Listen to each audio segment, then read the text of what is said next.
a comfortable lead as they set off on the final loop of the 4x4 Mega World 400. Reigning SA champion Duncan Foss and Rob Howie were on course to give the factory Castrol Toyota team its first success of the 2010 season. It would also be a maiden SP class win for Howie and a major boost for a team under pressure to produce a win.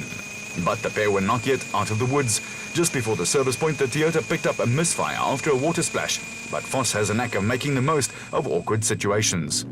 At the front of the special vehicle field, Herman and Wichert Solwart were also worried about an engine misfire when a plug lead worked loose. They had a lead of less than half a minute over Cully and Quinton Solwart, and the battle between brothers and cousins was going to produce a tight finish yet again.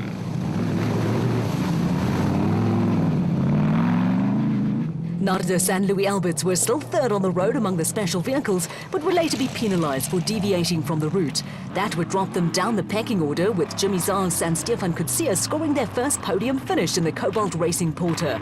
A pretty uneventful day at the office saw production vehicle championship leaders Chris Visser and Jaapie Badenhorst quietly work their way into second place. Added to a pair of wins earlier in the season, that would be enough to keep the pair at the top of the points table.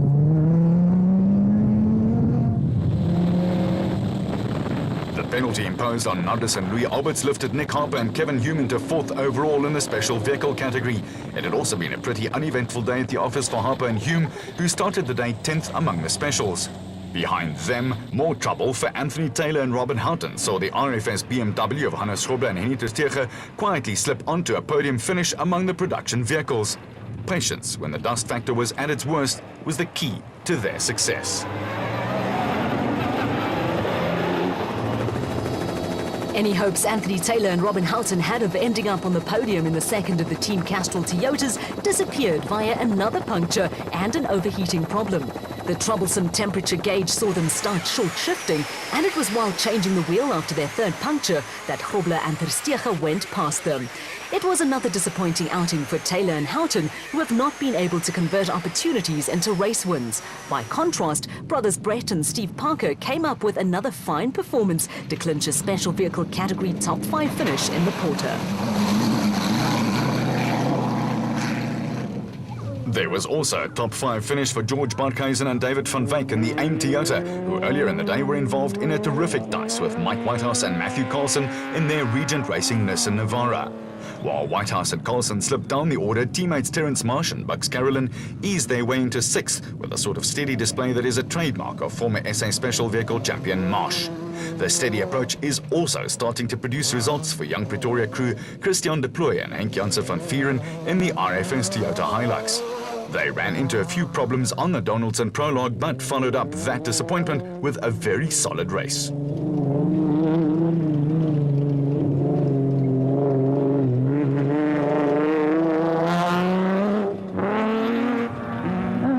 Workmanlike displays in both the Donaldson prologue and the race took Archie Rutherford and new co-driver Jacques Leroux to victory in Class P. Theirs was a top-class performance, but not so lucky were Thomas Rundle and Johan Moore, who eventually parked the Baden Tyre Services Nissan Navara with overheating problems. After a podium finish on the Sun City 400 and an encouraging start to the weekend with third on the prologue, it was a major disappointment for the Baden team. Rundle and Moore wisely decided that an expensive blown motor was not worth the risk of continuing the race.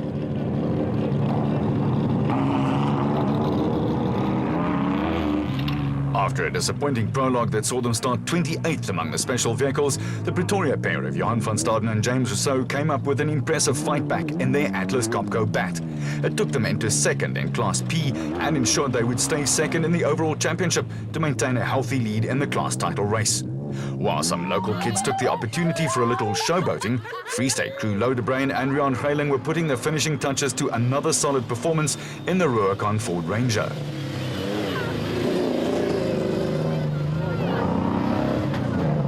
Rally driver Etienne Lawrence could also be well satisfied with his first off-road outing, with third in Class P in another Atlas Copco entry. There was also a good finish for Bevan Berthold and Dani Stassen in the new Lab 88 bat. Late in the race, Bez and Lindy Besadenhout politely moved out of the way, but it had not been an easy day for Berthold and Stassen, who were second on the prologue. Their day was full of niggly problems, but they stuck to their guns, and making it to the end was just reward for their endeavours. There was to be no reward for Willem and Dana Vos in the Vossies Toyota Hilux. The pair had put in a solid day's work, but it all came to naught when they were also penalised by race officials for deviating from the route. It ruined the day for the Rustenburg crew and dropped them way down the finish order. By contrast to the Vos family, it was a good day for the Besaidnout family. Veteran driver Bez and daughter-in-law Lindy wrapped up Class B in the Adenko bat to take the outright lead in the Class B championship. It was compensation for Lindy, whose husband Dion, sharing a car with brother Johan, was forced to retire in Class P. The day also turned sour for Louis Weichelt and Johan Smallberger when they were stripped of the Class D win in the N1 4x4 Toyota Land Cruiser for a technical infringement. They were joined in officialdom's bad books by Neil Woolridge and Kenny Scholthammer, and a penalty for deviating from the route put the seal on a weekend the veteran Ford crew would rather like to forget.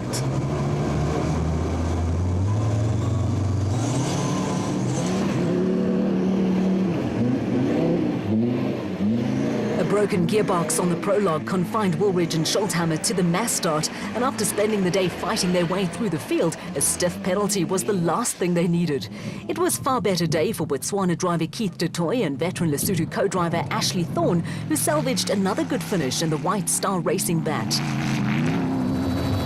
Behind them, a classy win for Pikkie Labuschagne and Rikus Erasmus also erased the memory of last year's event when they were excluded from the results. Another tough day at the office ended with Atlas Copco pair Gary Berthold and Andre Vermeulen salvaging points after they were forced to withdraw from the Donaldson prologue.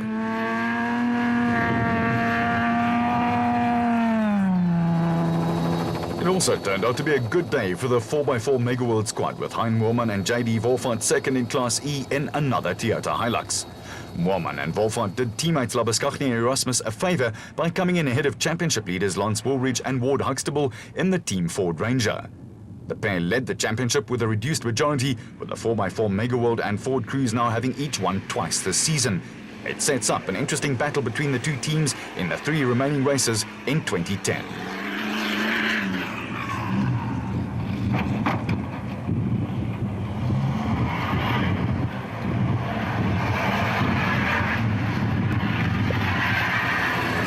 After 4 non-finishers on the trot this season, brothers Keith and Andrew Macanetti finally got on the scoreboard. A dogged display saw the Zarco crew finish second in Class B behind Bez and Lindy Besaidnout. The Macanettis were not the only ones to break their duck this season.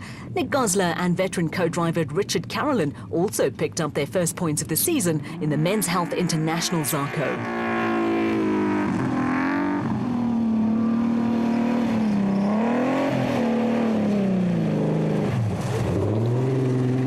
The pair finished with a flourish, and it was a pity that only a lone cameraman was on hand to record the action.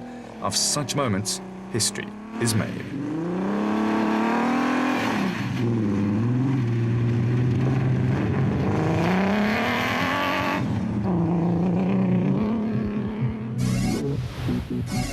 Back at Carnival City, the Castrol Toyota team of Duncan Vos and Rob Howie put the finishing touches to a much-needed win for the squad.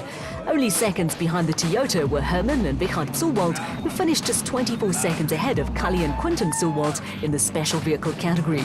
There were smiles and congratulations all round, with Howie and Richard Zumwalt scoring their first major national victories. The retirement of championship leaders Shamir Variawa and Siegfried Rousseau also throws the special vehicle championship wide open.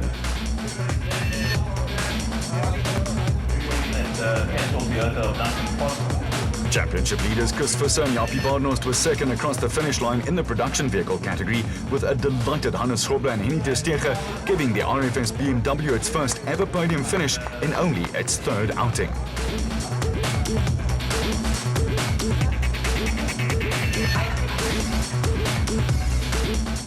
Toyota, BMW, Ford and Nissan all featured in the top 10 in the overall results. A fine performance from Pikkie Labuschagne and Rikus Erasmus also took the classy crew into the top 10. With 3 tired but happy teams on the podium and the adrenaline still pumping, there was plenty of champagne flowing around as crews celebrated in the traditional motorsport manner.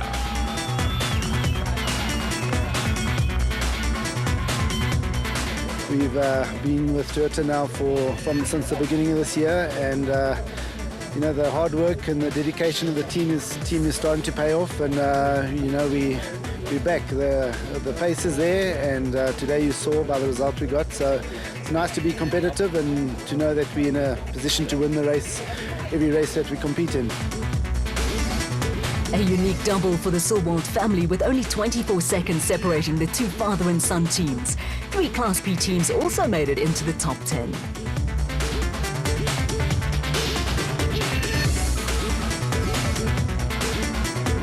There was a special ABSA Team of the Event award to race winners Herman and Vichat Silwald, with a cheque of 5,000 rand donated by ABSA going to the charity of their choice. Yeah, first of all, I would like to thank ABSA for the initiative that they took. I think it's great for the sport and for people not close to races. Us based in Palabora, we've got a school for mentally disabled kids, and it's a battle in a small town. And it's a privilege for us to be nominated for the award, as well as to be able to give back something to kids in Palabora.